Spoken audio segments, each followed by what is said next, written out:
Hello everyone, welcome back to our channel basics of life. आज मैं आपके साथ एक बुक के बारे में बात करने जा रही हूँ जो बुक आपको ज़रूर पढ़नी चाहिए। ये बुक कोई और नहीं, ये है लाइफ्स अमेजिंग सीक्रेट्स, जिनके ऑथर हैं गौर गोपाल दास जी। जी हाँ, गौर गोपाल दास जी जो कि एक मंक भी हैं, मोटिवेशनल स्पीकर भी हैं और जिनकी बातों के लाखों लोग दीवाने हैं। हाल ही में उन्हें हमने कपिल शर्मा शो में भी देखने और सुनने का मौका मिला था। तो चलिए बात करते हैं उनकी लिखी बुक लाइफ्स अमेजिंग सीक्रेट्स के बारे में। मेरे पास इसका हिंदी वर्जन है, बट आपको ये इंग्लिश और अदर लैंग्वेजेस में भी मिल जाएगी। इस बुक में गौर गोपाल दास जी ने ऐसी बातों के बारे में लिखा है जो आप और मैं रोज देखते और सुनते हैं। ये किताब आपको जीवन का राज, खुशियाँ और सफलता के बारे में बात करती है। इसमें उन्होंने अपने जीवन के अनुभव को साझा किया है और अपने दोस्त हैरी के साथ हुई घंटों लंबी बातचीत को शेयर किया है, जिसमें हैरी अपनी लाइफ में चल रही पर्सनल प्रोफेशनल प्रॉब्लम्स को डिस्कस करता है जो कि हमसे डायरेक्ट रिलेट करती है। गौर गोपाल दास जी ने इस बुक की लैंग्वेज को इतना ज़्यादा सिंपल किया है कि आप इतना इजीली उसे पढ़ पाते हो, उसे समझ पाते हो। चाहे वो इंग्लिश लैंग्वेज की बात की जाए या हिंदी लैंग्वेज की, दोनों ही में इतनी इजी लैंग्वेज है, आप डायरेक्ट रिलेट कर पाओगे। पढ़ते पढ़ते आप एक अलग ही जोन में चले जाते हो। तो चलिए चलते हैं और हम भी इस बुक में से एक छोटे से हिस्से को पढ़ते हैं। तो यहाँ हैरी और गौर गोपाल दास जी के बारे में एक बात चल रही है जो कि इस बुक का 13th चैप्टर है, जो है प्रतिस्पर्धा के चौराहे पर। जिसका मतलब है जैसे हम अपनी पर्सनल और प्रोफेशनल लाइफ में एक कॉम्पिटिटिव स्पिरिट, एक कंपटीशन रखते हैं दूसरों से, तो ये चैप्टर उसी से रिलेट करता है, जहाँ पर हैरी और गौर गोपाल दास जी के बारे में बातचीत चल रही है। जो चैप्टर कुछ ऐसा शुरू होता है। हमने हाजी अली चौराहा पार कर लिया था। हम आश्रम के निकट पहुंच रहे थे, जहां मैं अपनी एक मीटिंग के लिए 2 घंटे से भी अधिक लेट था। हड़बड़ाने से कोई लाभ नहीं था। ट्रैफिक को नियंत्रित करना मेरे वश के बाहर था। मोटर बाइकों, कारों और टैक्सी ड्राइवरों को देखो। ट्रैफिक में फंस जाना लोगों को वास्तव में गुस्सा दिलाता है। मैंने अपने आसपास कोलाहल, हो हल्ला और भगदड़बानी करते दूसरे ड्राइवरों को देखकर कहा, हर आदमी दूसरे से आगे जाना चाहता है और जब नहीं जा पाता तो क्रुद्ध हो जाता है। यह मेरे कार्यस्थल की तरह ही है, हैरी बीच में बोला।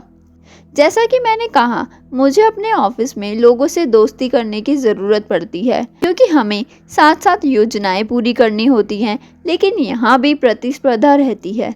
इससे कैसे पीछा छुड़ाऊँ?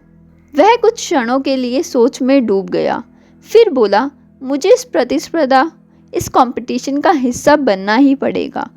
अगर मैं ऐसा नहीं करता तो जो अपॉर्चुनिटी मुझे चाहिए वो मुझे कभी नहीं मिलेगी।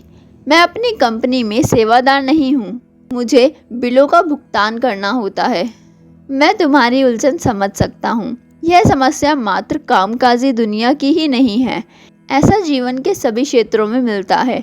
विद्यार्थियों के बीच में, व्यवसायिकों के बीच में, दंपतियों और सन्यासियों तक के बीच में, चाहे जहाँ भी देख लो, प्रतिस्पर्धा एक मनस्थिति है जिसे हमें पुनः परिभाषित करना होगा।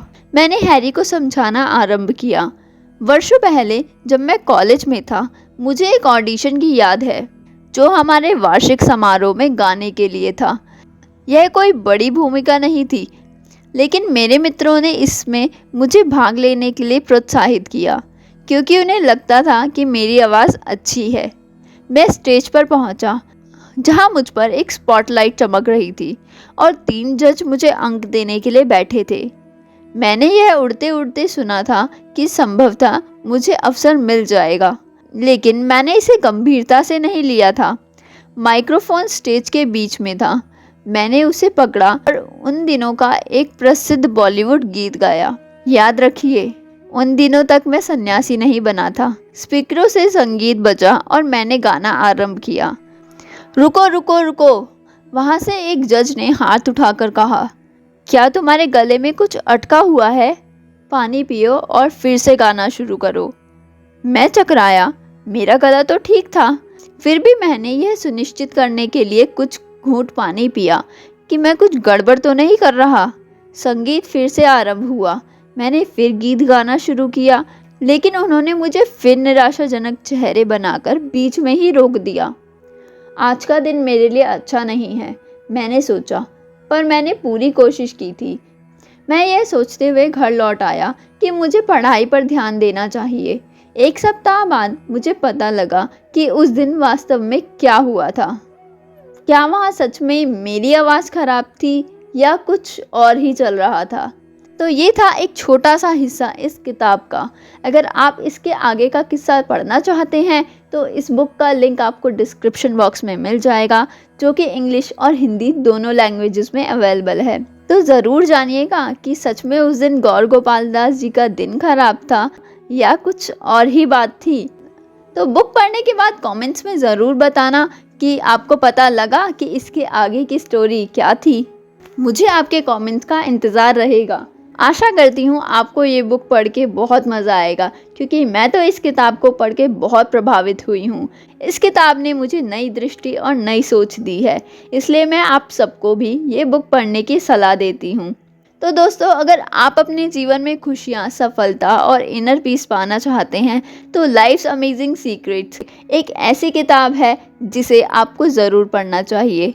इससे आपको नई दिशा, नई सोच और नई उम्मीदें मिलेंगी। बुक का लिंक आपको डिस्क्रिप्शन बॉक्स में मिल जाएगा, जिसमें आपको इंग्लिश और हिंदी दोनों वर्जन्स मिल जाएंगे।